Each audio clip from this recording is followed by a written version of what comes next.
আসুন দাদা, কি হলো? হুড় করে আসুন, গুড় করে চলে যাবেন।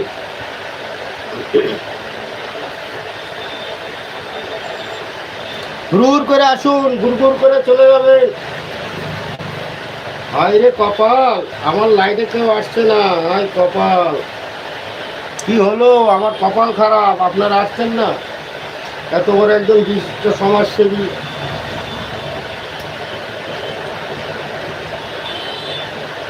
বছরে 1 কেজি আলু কিনে, 250 পটল কিনে আর 4টা ব্যাগ নিয়ে আসে বাজারে। বুঝলেন দাদা, এমন সমাজসেবী, 250 পটল, 100 ঝিঙে, 4 কেজি কাঁচা লঙ্কা কিনে আর ওই 5-6টা ব্যাগ নিয়ে আসে। 1 কেজি লঙ্কা ওনার প্রত্যেক দিন লাগে, কাঁচা লঙ্কা, খানা মির্চা।